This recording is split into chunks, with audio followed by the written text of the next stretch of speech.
오늘은 이상한 나라에 사는 이상한 그리스도인이라는 제목으로 저와 여러분들이 어떤 상황에서 어떻게 인생을 또 살아가게 될 것인가 좀 총체적인 이야기를 좀 해보고 싶습니다. 앞에 있는 이상한, 뒤에 있는 이상한은 좀 다른 의미일 것입니다. 말씀을 듣고 나면. 그래서 제가 형용사를 바꾸려고 고민을 하다가 동일한 형용사를 쓰는 게 좋겠다. 이상한 나라에 사는 이상한 그리스도인이 여러분이다. 이제 이런 얘기를 좀 해보려고 합니다. 혹시 이제 디즈니 영화로 보신 분들도 계시고 또 책을 읽은 분도 계실 텐데 이상한 나라의 앨리스라고 하는 그 소설이 있습니다. 수학학자가 쓴 책인데 정말 수학과는 전혀 상관없는 기괴한 이야기들이 펼쳐집니다. 사실 저는 개인적으로 이런 판타지, 밑도 끝도 없는 이런 판타지 별로 안 좋아해가지고.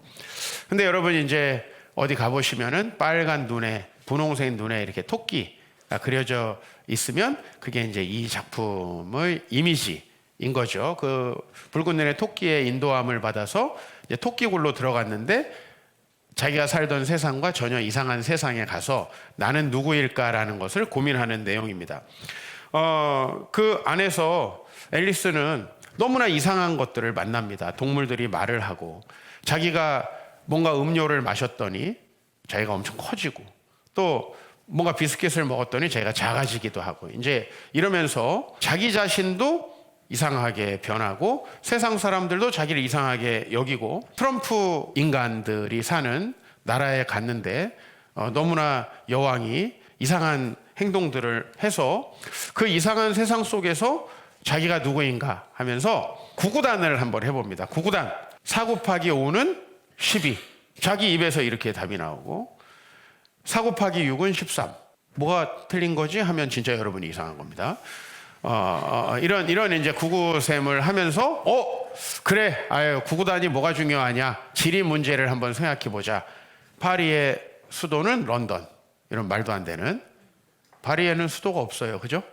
그 다음에 또 로마의 수도는 파리 이런 말도 안 되는 말들이 자기 입에서도 이제 나오는 걸 보면서 이렇게 이야기합니다. 지금의 나는 도대체 누구란 말이지? 이건 정말 엄청난 수수께끼야. 사실 그 2000년 전에 사도 바울이 로마라는 제국에서 살아가면서 느꼈던 것이 비슷한 것 같아요. 오늘 그 로마서는 어떻게 보면 신약 성경에서 또 한 권의 너무너무 중요한 책. 그러니까 하나님께서 이 세상에 어떤 일을 하셨는가에 대해서 1장부터 11장까지 이야기하시고 12장부터 그래서 우리는 어떻게 살아야 하는가. 이 세상이 이렇다면 우리는 어떻게 살아야 되는가 이런 거죠. 그죠? 우리가 이제 이 세상을 인식하고 여러분은 거기에 맞춰서 살아갑니다. 그렇죠? 이 세상은 이러하니까 나는 이렇게 살아야지. 그런데 그 이 세상이 어떠한가에 대한 인식을 사도 바울은 바꾸고 있어요. 1장에서 11장까지. 하나님이 이 세상을 다스리시고 지금 하나님을 알지 못하는 이상한 사람들이 이 세상을 살고 있는데 너희들은 하나님이 택하신 사람들이고 우리들은 하나님의 구원 안에 있는 사람들이다. 앞으로 장차 모든 이방인과 이스라엘 사람들을 그렇게 하나님은 구원할 것이다. 그러니까 이제 그러면 어떻게 살아야 되는가? 현실 인식이 다르다면 그죠? 내가 불필요한 것들은 버려야 되고 내가 진짜 해야 되는 것들은 새롭게 해야 되잖아요. 인식을 바꿔놓고 그 다음에 그러므로 라고 이렇게 오늘 본문이 시작되고 있습니다. 여러분 오늘 본문의 2절부터 먼저 한번 보면 이렇게 돼 있어요. 너희는 이 세대를 본받지 말고. 이 얘기는 뭐 이렇게 우리가 이해가 됩니다. 뭐 인생을 좀 많이 사신 분이 요새 애들 지금 세대는 엉망진창이야. MZ세대 막 도대체 외계인인 것 같아. 근데 이제 진짜 알파 세대가 청년부로 올라오고 있어요. 그죠? 알파 세대. 도대체 뭐. 그래서 저는 점점점 이 세상에서 사라지는 것도 나쁘지 않겠다. 그 새로운 세대에 계속 적응하고 구세대로 밀리느니 천국에서 다시 새 가족으로 시작하는 것도 나쁘지 않겠다. 그런 생각들이 들 정도로 아주 새로운 세대들이 막 펼쳐져요. 근데 여러분 이건 사실 잘못된 생각이에요. 성경에서 말하는 이 세대는 정말 이전과 다른 시대를 이야기합니다. 여러분, 우리는 이제 서양 중심의 달력을 쓰고 있죠. 그래서 이제 우리는 지금 2024년입니다. 누구를 중심으로 이 역사를 보고 있는 건가요? 예수 그리스도의 오심을 중심으로 역사를 보고 있고, 여러분은 그걸 너무 당연하게 생각하죠. 왜냐하면 서양 사람들이 기독교를 받아들였고 기독교로 사회를 세운 다음에 기독교 중심으로 세상을 바라보게 해놓고 그것을 우리가 받아들였기 때문에 우리 이제 지금 이것이 별로 이상하지 않습니다. 그런데 이제 여기서 말하는 그러면은 이 세대라는 것은 무엇일까라고 하는 겁니다. 이 세대. 그것은 이제 여러분 세대 하면은 영어로 어떤 단어가 생각나요? 제너레이션 생각. 그거하고는 전혀 상관없는 세대입니다. 제너레이션 길어봤자 30년입니다. 근데 이제 이 본문에 이 헬라어 아이온이라고 하는 단어인데 이거는 일반적으로 성경에서 에이지라고 번역되어 있는데요. 요거는 뭐냐면 여러분이 뭐 빙하기 할 때 이렇게 그럴 때 쓰는 단어죠. 이거는 굉장히 오랜 시간을 이야기하는 단어일 수 있습니다. 그죠? 에이지라고 하는 단어는. 그래서 여러분들이 이 세대가 무엇이냐라고 할 때 우리는 다른 시대라고 확실하게 얘기할 수 있는 어떤 변화. 그죠? 저는 1994년이 확실히 저를 달라지게 한 해이거든요. 어저께 우리 청년들한테 간증을 하면서 제가 정말 94년도 그 11월 그때 이후로 나는 정말 다른 사람으로 살고 있다라고 하는 걸 정말 확실하게 이야기할 수 있어요. 제가 딱 한순간 뭐 제가 결혼도 했고 뭐 첫사랑도 해봤고 뭐 사역도 시작했고 개척도 했고 뭐 수많은 일들이 저에게 있었지만 내 인생을 어제하고 오늘 확연하게 바꾼 날 여러분에게는 없을 수도 있습니다. 그리고 여러분이 확연하게 바뀐 날이 없다면 우리는 이제 별것 아닌 변화에 중점을 두고 내가 다른 삶을 살고 있는 것 같다고 착각할 수 있죠. 예를 들면 직장에 취업해서 어제까지는 백수였는데 오늘도 직장에 다니고, 그죠? 결혼을 해서 어제까지는 정말 나는 언제 결혼하나 막 고민했는데 오늘부터는 배우자 때문에 고민하는 그런 이제 시대로의 어떤 전환. 근데 사실은 성경은 그거는 전혀 변화가 아니라고 이야기하고 있어요. 여기서 이 세대가 그럼 언제 시작됐냐면은 구약성경 창세기 3장으로 가서 바로 선악과를 따먹고 4장 에덴 동산에서 쫓겨나서 살아가는 그 시기. 우리는 성경 속에서 우리 인간의 집단 무의식을 바라보는 거죠. 그게 뭐예요? 우리는 하나님과 더불어서 완전한 삶을 살 때가 있었다. 평안한 삶을 살 때가 있었다. 진짜 참된 삶을 살 때가 있었다. 근데 이제 하나님으로부터 벗어나서 어느 시점에 뭐가 시작된 거예요? 이 세대가 시작된 거예요. 그러니까 이 세대. 자, 뭐 엊그저께 저를 이제 화성에다가 보내려는 여러분들의 어떤 계략들을 제가 알게 됐어요. 뭐 미래도시 선교? 이게 말도 안 되는. 너가 세운 비전 따라 네가 가라 이거 아니에요. 그죠? 순서를 바꾸니까 그럴싸하네요. 제가 비록 도시 미래 선교 목적인데 미래도시 선교 가서 네 화성 복지해라 뭐 이런 얘기잖아요. 그래서 제가 이거 SNS에 올렸습니다. 이건 선교 파송입니까? 현대판 고려장입니까? 그러더니 많은 분들이 밑에 이 고려장 느낌이 많이 난다. 댓글을 달아주셨어요. 쉽게 넘어가진 않을 겁니다. 그런데 고려장이라는 말에서 한번 생각을 해봐요. 우리는 요새 애들이 되게 효도를 안 한다 이렇게 얘기를 해요. 요새 애들이. 고려장이 뭐죠? 진짜 부모를 화성에 갖다 버리는 거죠. 찾아올 수 없는. 그 화성이 가는데 아직 돌아올 수는 없다고 그러더라고요. 그렇게 얘기해요. 목사님 가면 못 옵니다. 왜 여러분들이 저에게 얘기를 해주셨어요. 그 밑에 우리 SNS 댓글에도 화성에 가는 기술이 개발되더라도 오기는 어렵다. 목사님 얘기를 이제 해주시고 있어요. 근데 고려장 고려시대 때 있는 일이에요. 고려시대 때. 그러니까 지금 또 로마서를 쓰는 이 사도 바울은 언제 시대 사람이냐면 1세기 사람이에요. 2000년 전에. 무슨 얘기냐면 2000년 전이나 지금이나 근본적으로 전혀 변화되지 않았다는 겁니다. 제가 지난번에 공정하다는 착각 설교하면서 그런 얘기를 했잖아요. 우리는 조선시대에서 신분제 사회에서 유럽이 다 이미 그걸 겪었잖아요. 신분제 사회에서 능력주의 사회로 왔는데 여전히 신분은 존재하고 그 계층을 공고화하려는 시도, 그죠? 그러니까 절대 비귀족이 귀족이 될 수 없게 만드는 그런 시도는 지금도 여러 가지 형태로 이 사회에도 존속하고 있다. 그죠? 그러니까 오히려 옛날에는 아니 왜 나는 똑같은 아버지의 자식인데 어머니가 다르다는 이유로 아빠를 아버지라고 부르지 못합니까? 이건 순수히 혈통 때문이었는데 야, 넌 이제 돈을 못 버니까 날 아버지라고 부르지 마. 너는 돈을 못 버니까 우리 커뮤니티에는 들어올 수 없어. 실제로 그렇게 하고 있죠. 그죠? 그러니까 전혀 달라지지 않았다는 거예요. 이 지점에 대해서 여러분 생각해 볼 필요가 있어요. 여러분 인생도 뭐 조금 다르고 돈을 벌고 뭐 여자친구를 사귀니까 즐겁고 근본적인 변화는 전혀 아니라는 말씀을 드리는 겁니다. 근본적인 변화는 전혀 아니다. 그러니까 우리는 에덴 이후로 계속 이 세대에 살고 있습니다. 이 세대의 특징은 뭡니까? 로마서 1장 26절 27절. 로마서 앞에 이미 이 세대가 어떤 세대인지 얘기하고 있어요. 이 때문에 하나님께서 그들을 부끄러운 욕심에 내버려 두셨으니 그들의 여자들도 순리대로 쓸 것을 바꾸어 영리로 쓰며 그와 같이 남자들도 순리대로 여자 쓰기를 버리고 서로 향하여 음욕을 불릴 듯하며 남자가 남자와 더불어 부끄러운 일을 행하여 그들의 그릇됨에 상당한 보응을 그들 자신이 받았느니라. 무슨 보응인지는 모르겠습니다. 그러나 분명히 하나님이 금하신 행동에는 여러 질병과 고통이 따르는 건 사실입니다. 그죠?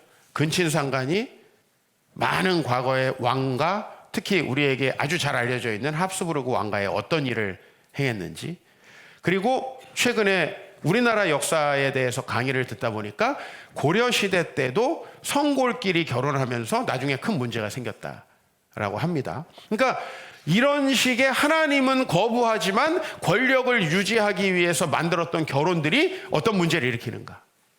또 난잡한 성생활이 어떤 문제를 일으키는가? 또 마찬가지입니다. 상응한 보응을 받았다고 성경은 이야기합니다. 요즘에 아이고 옛날에는 아니었는데 동성애가 생겼다고요? 천만의 말씀입니다. 동성애 인류 역사에 한 번도 없었던 적이 없습니다.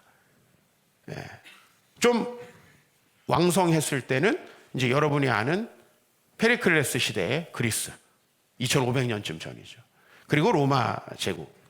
그리고 역사적으로 모든 번성했던 왕국의 타락한 귀족들은 다 이런 것들을 했습니다.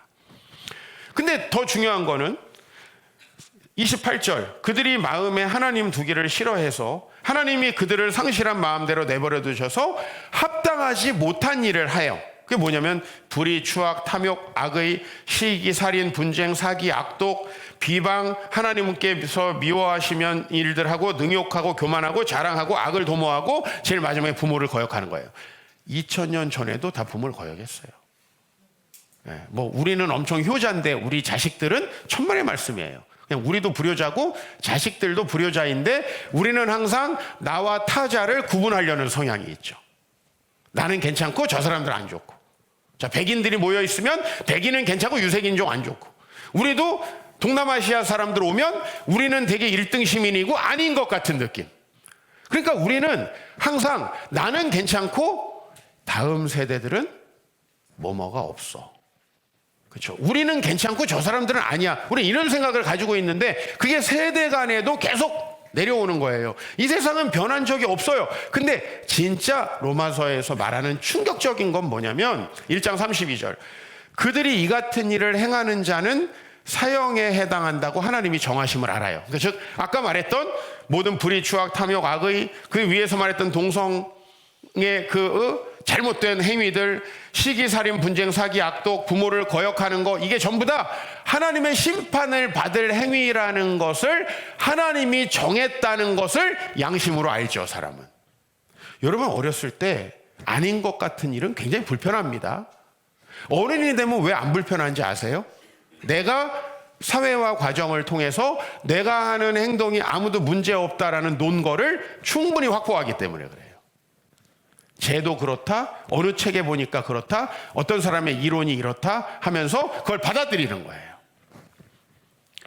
그런데 자기들이 그 행동을 행할 뿐만 아니라 뭐 한다고요? 그런 일을 행하는 자들을 옳다 한다. 중요한 본문이죠. 여러분들이 1년에 두세 번은 들을 수 있는 본문입니다.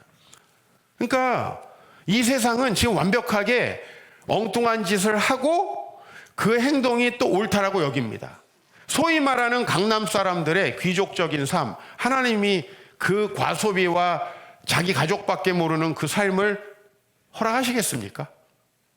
그런데 이 사람들은 아무 문제 없다고 생각하고 이 사람들이라고 내가 타자화하면 안 되는 똑같은 삶을 나도 살고 있다라는 거죠. 그러면서도 우리는 우리가 하는 행동은 정당하다라는 것까지 다 세워놓는다는 거예요. 여러분, 대한민국 남성의 90% 이상이 다 외도 경험을 가지고 있어요. 통계적으로 다 나와 있어요.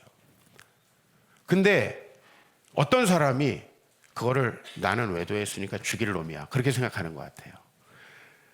인간은 어떤 잘못된 행동을 하기 시작하면 그것에 대한 완벽한 정당화를 합니다.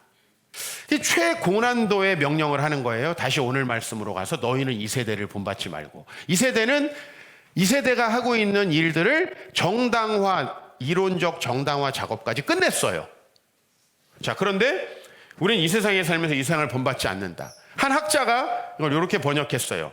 이 세대를 본받지 말고 요거를 더욱이 여러분은 현 시대가 강요하는 틀에 자신을 맞추지 마십시오. 이렇게 번역했어요. 그러니까 현 시대가 이거 괜찮아? 왜 괜찮은 줄 알아? 하면서 뭐 플라톤이 어쩌고 누가 어쩌고 막 온갖 지식을 가지고 끌어내서 완벽하게 정당화 작업을 철학자들이 끝내놨어요. 근데 우리는 그 시대에서 그 틀을 본받지 않고 살아야 돼요. 그래서 심지어 그리스도인들을 이상하다고 정죄하며 박해합니다. 기독교는 그런 특징을 가지고 있어요. 기독교는 진리 주장이기 때문에 기독교 밖에 있는 사람은 진리 안에 있을 수 없다라고 주장해요. 그렇기 때문에 기독교인이 아닌 사람, 기독교가 말하는 그 하나님을 믿지 않는 사람은 무조건 기독교를 파괴하려고 해요. 왜? 기독교가 진리라면 자기는 비진리 속에 살고 있다는 걸 인정할 수밖에 없기 때문에 무조건 이걸 비진리로 만들어야 돼요. 리차드 도킨스, 한국의 최재천, 유시민 이런 사람들이 왜 이 기독교를 그렇게 악하게 묘사하는가라는 걸 여러분들이 생각할 필요가 있어요. 그러니까 이런 고뇌, 앨리스가 이상한 나라에서 내가 이상한 건가? 나는 도대체 누군가? 라고 고뇌했던 그 고뇌. 그런데 우리는 어떻게 해야 되는가? 그러면 나도 이제 똑같이 이 세상을 맞춰서 살아가면서 여기서 커뮤니티 활동만 하는 그런 종교인이 될 수 있겠죠. 그죠? 그래서 12장 2절에 그렇게 안 하려면 이렇게 해야 된다. 시작. 오직 마음을 새롭게 함으로 변화를 받아 하나님의 선하시고 기뻐하시고 온전하신 뜻이 무엇인지 분별하도록 하라. 마음 혹은 우리의 생각, 기질, 감성 뭐 이걸 다 포괄하는 단어인데 그게 완전히 하나님에 의해서 변화돼서 진짜 하나님이 기뻐하시고 선하시고 온전하신 뜻, 교회를 다니면서도 적당하게 내가 학원에서 애들을 대학 보내는 게 사회에 이바지하는 일이지. 아까 그렇게 생각했다고 했잖아요. 그죠? 모든 종류의 정당화는 우리 안에서 일어나요. 우리가 죄와 벌이라는 작품에서 볼 수 있듯이. 모든 죄에는 정당화 작업이 따른다는 거예요. 우리는 그 정도로 충분히 똑똑합니다. 하나님의 형상이기 때문에. 그래서 그런 작업을 하는데 그게 아니라 마음을 새롭게 함으로 변화를 받아서 하나님의 뜻을 온전히 분별하면 예를 들면 이럴 수 있겠죠. 저 사람들이 야 그거 아니야. 넌 왜 그렇게 살아? 너 이상한 것 같아. 나 안 이상한데 하고 굉장히 굳건하게 쓸 수 있겠죠. 근데 그 확고한 게 없으면 대부분 누가 주변에서 이렇대 그러면 어때요? 아 그래? 내가 이상한 건가? 제가 예전에 한번 경험했죠. 35살 때의 저의 경험. 내 친구들이 35살쯤 됐으면 대학을 졸업하고 직장생활 길게 하는 이미 10년. 차 사고 집 사고 냉장고 사고 모든 사회에서 누리는 걸 이제 강남에서 내 친구들이 누리고 있을 때 저는 교회를 개척했습니다. 그리고 교회에서 사례비도 받지 못했을 뿐만 아니라 뭐 자발적인 성격이 더 많았지만 성경 공부를 하자고만 해줘도 한다고만 해도 너무 감사한, 지금은 아니라고 말하는 건 아닙니다. 그러나 누가 성경 공부를 한다고만 해도 굉장히 기쁜, 그래서 1시간을 지하철을 타고 성경 공부를 하러 갔는데 도착하기 한 5분 전쯤에 오늘 못 나간다고 이렇게 연락이 왔어요. 그래가지고 다시 내려가지고 이제 길을 걸어서 지하철역으로 가는데 그 순간적으로 지나가는 모든 사람들에게서 이탈되어 있는 그 나의 모습이 느껴지는 거죠. 난 뭐 하고 있는 건가? 그때 우리는 나는 하나님이 부르셔서 건강하게 살고 있어. 나는 이 삶을 부르심을 받았으니까 세상이 어떠하든 이 삶에 확고해야 돼. 이런 게 흔들릴 때가 있죠. 그죠? 내가 이상한 거 아닌가? 아니, 이 세상 전체가 매트릭스의 세상 아닌가? 아니, 내가 이종필 목사에게 동물농장의 나폴레옹에게 세뇌받듯이 세뇌받고 있는 거 아닌가? 뭐 그런 생각들. 우리 이런 헷갈림들이 우리 안에 있지 않아요? 그래서 여러분들, 우리가 그렇게 헷갈리지 않으면 하나님의 뜻을 온전히 분별할 수 있어야 되고, 그죠? 그렇게 따지면 우리 청소년들이 아침 9시 반에 예배 드리고, 그것도 한 3명은 졸고, 그 다음에 지금 이제 소그룹을 하고 있습니다. 점심도 먹고 악기도 연습하고, 오늘 일부 예배 때 우리 청소년들이 인도했습니다.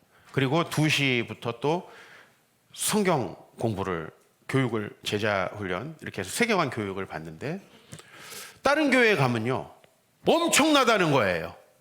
어떻게 청소년들이 그렇게 하냐? 청소년들을 그렇게 보내주냐? 우리 시은이 현정이 고3 때도 다 2부 예배 반주했잖아요. 1부 예배 드리고 2부 예배 반주.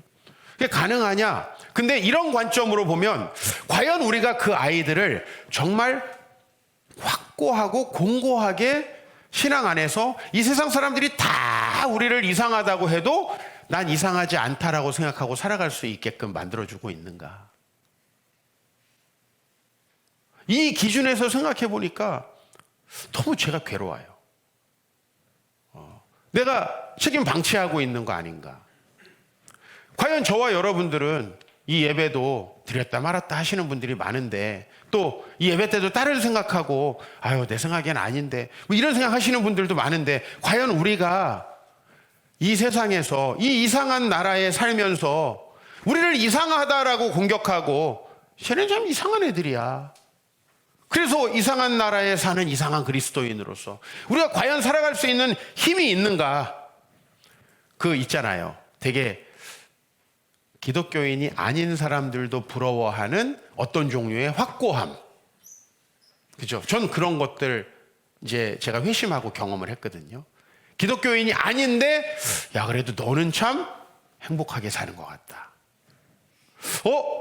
형제님에게는 뭔가 다른 사람에게 없는 뭔가 확고한 뭐가 있는 것 같아요. 되게 그게 보기 좋아요 라는. 그분들 지금 회심했는지는 모르겠습니다.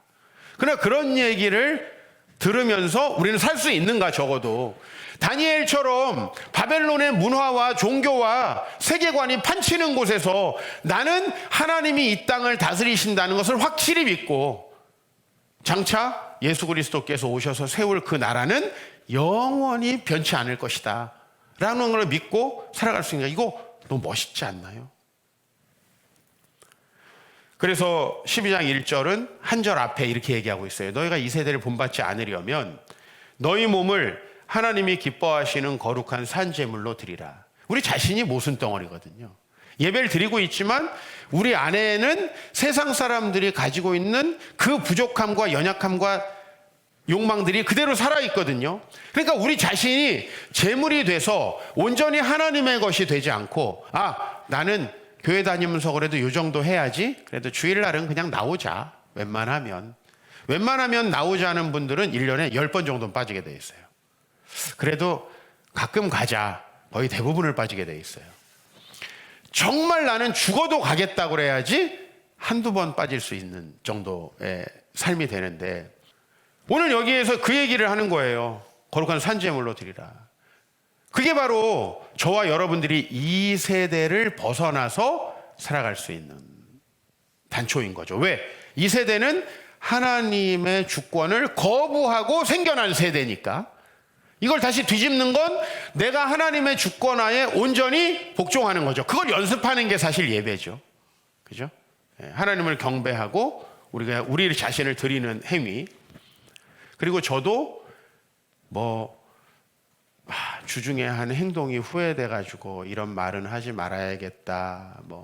이번 주는 좀 잘 살아봐야겠다. 그런 기도는요, 결국은 나를 바꾸지 못하더라고요.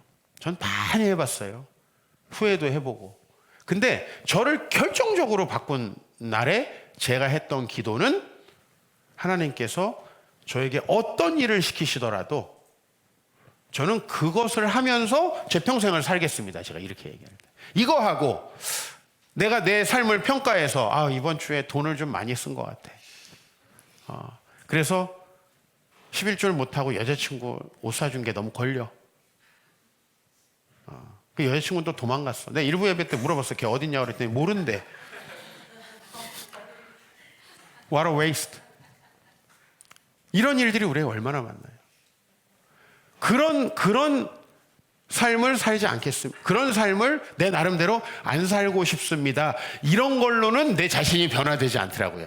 뉴 에이지가 나에게 오지 않더라고요. 근데 정말 제가 어떤 일을 시키시더라도 저의 주인은 하나님이시니까 내가 제 자신을 하나님께 드리겠습니다 라고 한 날과 그 다음 날은 전혀 다른 삶이 지금까지 이어지고 있다. 그건 제가 확실하게 여러분에게 말씀드릴 수 있어요. 저도 결심하고 노력하고, 정말 저는 지금 좀 우리 청년들한테 얘기하자면, 저는 모든 어떤 하나의 피어리어드가 끝나면 항상 끝나는 날 밤에 고민해서 어떻게 살아가야 될지 다시 루틴을 정하고 이 삶을 계속 어렸을 때 살아왔어요. 그러니까 굉장히 많은 성과가 있었어요. 제가 한 학기를 치르는데 기말고사 딱 끝나는 날 저는 방학 때 뭐 해야지, 새 학기가 딱 시작되면 뭐가 부족하니까 시간표 나온 대로 내가 어떻게 살아야지, 이거를 정확하게 피드백을 해서 지키던 사람이에요. 그러니까 뭐가 문제가 있는데 그게 몇 개월 이상 가지 않죠. 저는 만약에 교회에 왔는데 내가 졸리다면 어떻게 안 그럴 수 있을까? 왜? 너무 소중한 시간 제가 허비하게 되잖아요. 전 그런 고민을 굉장히 많이 하는 사람이고, 그거를 우리 아들들도 좀 해줬으면 좋겠다. 그냥 시험 끝나면 일단 며칠을 무뇌 상태에 있어요. 그러니까 다음 엔진을 가동시키는데 엄청나게 오래 걸려요. 전 사실 월요일 날 아침에 일어나자마자 아무도 없는 곳에 혼자 가서 어제를 생각하고 주일을 준비하거든요. 근데 그 1시간만 준비하면 굉장히 일주일이 달라져요. 근데 이거는 회심이 아니에요. 이것도 나를 사실은 진짜 변화시키는 건 아니라서 내가 설교 시간에 별로 얘기를 안 하는 거예요. 그냥 생활 팁 정도. 여러분, 생활 팁, 다이소 가서 뭐 공간 정리하는 거 사면 삶이 변해요? 그럼 하지 마세요. 안 변해요. 공간 정리하려고 산 게 쓰레기가 돼서 우리 집에도 많아. 우리 와이프 제발 다이소를 안 갔으면 좋겠다는 생각을 해봅니다. 이게 자꾸 설교가 산으로 가서 미안합니다. 근데 그런 게 못 바꾼다라는 거죠. 뭐가 바꿨냐? 저 진짜 하나님이 시키시는 대로 살게요. 물론 지금도 계속된 위기가 있고, 나한테 더 이상한 걸 시키면 어떡하나. 지금 이 이상한 교회에서 이상한 목사로 사는 것도 너무 힘든데 나에게 또 다른 걸 시키면 어떡하나라는 걱정도 있고, 진짜 화성에 보내버리면 어떡하나, 뭐 그런 생각도. 난 진짜 우리나라가 좋은데, 외국도 싫은데 보내버리면 어떡하나. 지금 이 세상 진짜 이상하지 않아요? 어제 우리 청년들에게 결혼 얘기를 꺼냈어요, 설교하면서 밤에. 근데 별로 표정이 안 좋고 결혼한 사람이 거의 없어요. 혹시 부모님이 좀 결혼하고 싶지 않은 모습들을 많이 보여줬어? 그랬더니 표정이 다 안 좋아져요. 그랬겠죠. 정상적인 가정이 거의 없으니까. 너무나 사람들이 이기적이지 않습니까? 자기 파괴적인 그 이기심. 나중에 자기 어려웠을 때 결코 아무도 도와줄 수 없는 방식으로 살아가는 그 이기심. 자신을 행복하게 해줄 수 없는 거에다가 미치는 거죠. 정상적이지 않습니다, 지금. 심지어 교회 와가지고 교회에서도 게임을 하시는 우리 성인들이 있대요. 내가 청소년 막 게임 심각하지 않냐 그랬더니 누가 얘기해 줬어요. 어느 집사님도 교회에서 하는데요, 이렇게. 저 다 알고 있어요. 알게 됐어요. 진짜 로마서에서 얘기하는 건 뭐냐면 자기를 만드신 하나님을 거부하고 교만하게 살아간다는 거죠. 종교 활동마저도 내가 디자인해서 난 이 정도 할 거야. 새가족은 어쩔 수 없어요. 아직 변화되지 않았으니까. 오래된 사람이 다 정해놓고 하는 거죠. 자, 이런 세상 속에서 우리는 굉장히 이상하다는 이야기를 들을 수밖에 없습니다. 그러나 여러분, 이상한 나라에서 정상으로 살면 이상하다는 얘기를 들어야 되지 않나요? 여러분들은 이 세상에서 이상하다는 얘기를 들어야 됩니다. 베푸니까 넌 왜 이렇게 네 거 못 챙기냐, 이런 얘기를 들어야 됩니다. 야, 너는 니네 가족이나 챙기지 뭐 이렇게 오지랖이 넓냐, 이런 얘기를 들어야 됩니다. 기독교의 핵심은 하나님 사랑, 이웃 사랑입니다. 예? 너 너무 희생적인 거 아니야? 이런 얘기를 들어야 됩니다. 아이, 목사님, 딴 거 했으면 진짜 돈 많이 벌었을 텐데 왜 이걸 하고 계세요? 그런 얘기를 들어야 됩니다. 그게 정상적인 겁니다. 근데 이 세상은 이상한 행동들을 하면서 그 행동을 완벽하게 논리적으로 정당화시켰습니다. 제가 가끔 이야기한, 아까 얘기했던 리차드 도키스, 그죠? 최재천, 유시민, 우리나라의 이런 사람들, 정말 대표적으로 기독교가 얼마나 안 좋은지를 그들의 책과 이 방송을 통해서 낱낱이 이야기하려고, 뭐 이분들뿐만 아니라 어마어마하게 많은데 대표적으로 여러분 잘 아는 분들 좀 얘기했습니다. 그리고 이 시대의 지성 중에 지성, 미셸 푸코. 사실요, 프랑스에 살다가 미국으로 건너가서 미국에서 죽었어요. 왜 갔냐면 게이바와 마약이 비교적 자유로운 나라이기 때문에 갔어요. 가서 너무나 좋다라고 느꼈대요. 샌프란시스코, 뉴욕. 그리고 그때는 치료제가 별로 없을 때라서 바로 죽었죠. 사실은 에이즈로 죽은 첫 번째 유명인이라고 할 수 있습니다. 84년도. 이런 세상이, 그리고 이 사람의 책을 보면은 너무 놀랍습니다. 우리 일반인들의 지성을 완전히 뛰어넘습니다. 박사 논문 심사를 하는 분이 너무 이상해서 심사하기가 어려웠다고 그래요. 그 정도로 똑똑한 사람.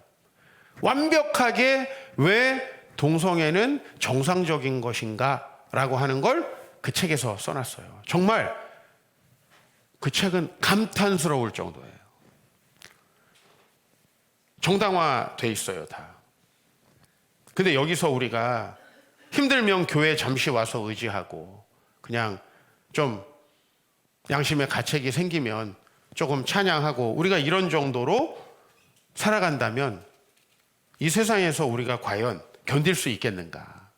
좀 심각한 거죠. 그래서 여러분들 영적으로, 이론적으로 무장하셔야 된다는 거예요. 찬양으로, 감성으로 무장하는 것만으로는 많이 부족합니다. 그래서 손 들고 찬양하지만 이상한 그리스도인이 되게 많은 거예요. 이렇게 얘기하면 또 이번 금요일부터 또 손도 안 들으려고 또 하실 텐데.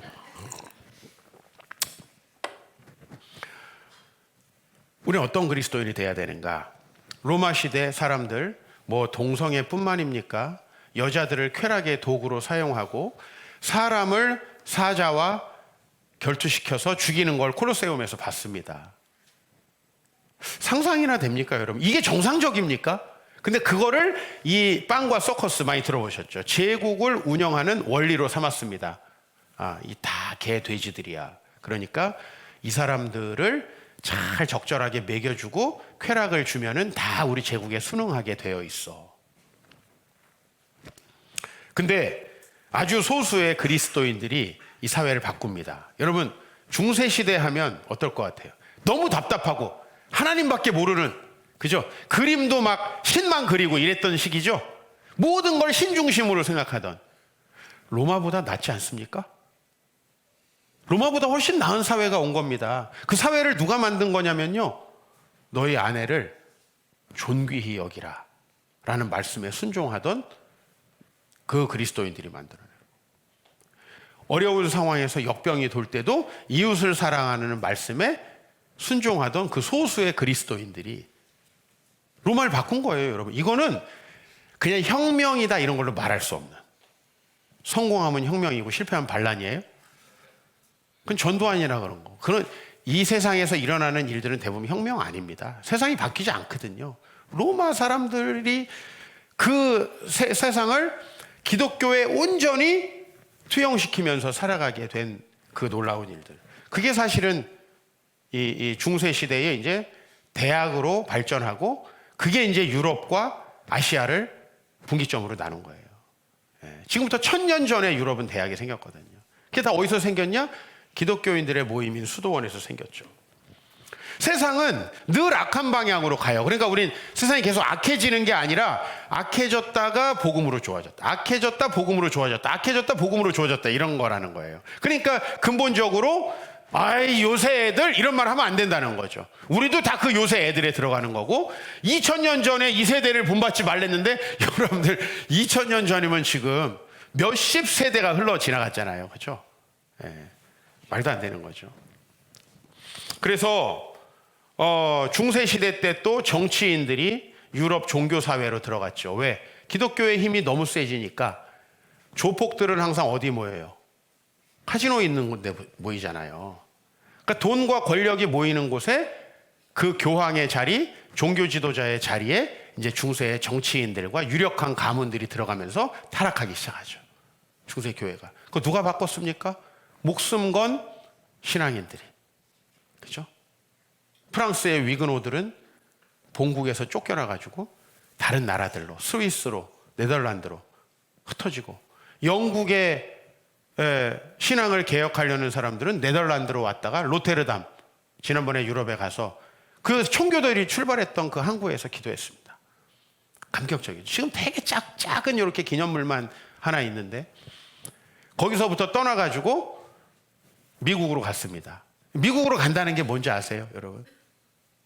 살 확률 50%. 실제로 유럽으로 갔던 17세기, 18세기 기독교인들, 16세기, 17세기 절반 정도가 도착하기 전에 죽었거든요. 이제 나중에 지금의 무슨 마피아니 아일랜드 갱이니 이런 거 만든 사람들은 이제 다 이제 돈이 없어가지고 미국에 간 거고, 초창기에 미국을 세웠을 때는 신앙의 자유를 찾아서 갔죠. 생명을 담보로 해서 그 사람들이 타락한 중세 시대를 바꾼 겁니다. 이제 우리가 어떻게 해야 될까요? 이 세상은 여전히 이상합니다. 앞으로 더 이상해질 것이고요. 그러나 여러분, 우리가 조금만 진리 안에서 살아가면 다시 소수의 그리스도인들로 로마 제국을 기독교화 시켜버리고 지금의 유럽을 기독교 문화 속에서 1000년 이상을 담금질하게 했던 그 시대가 열린다는 거예요, 여러분.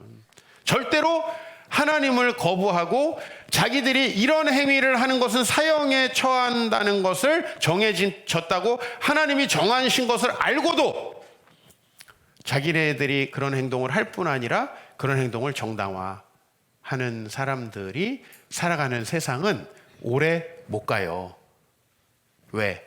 여러 가지 영육 간의 질병으로 창궐하잖아요. 지금 대한민국이 그렇게 가고 있잖아요. 하나님 버리고 우리 청소년들이 돈으로다가 부모님께 서포트를 받으니까 어떻게 돼요? 전부 다 정신적인 문제가 생기는 거예요. 근데 이 시대가 계속될 거냐? 아니라는 거예요. 이제 우리 20, 30대, 40대 지금 어머니들이 애들을 그렇게 키우다가 이렇게 키우면 다 이상하게 되는구나 하면 이제 회심하는 날이 올 거예요. 그때 우리 세상의 빛교회가 뭔가 역할을 했으면 좋겠다는 생각이 듭니다. 이상하다는 세상의 비아냥, 저도 직간접적으로 많이 들었습니다.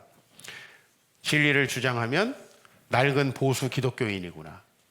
대한예수교 장로회 합동 측 담임 목사라는 이유만으로 저는 이 사회에서 가장 수구 꼴통이라는 얘기를 듣습니다. 그러나 기독교가 이상하지 않다.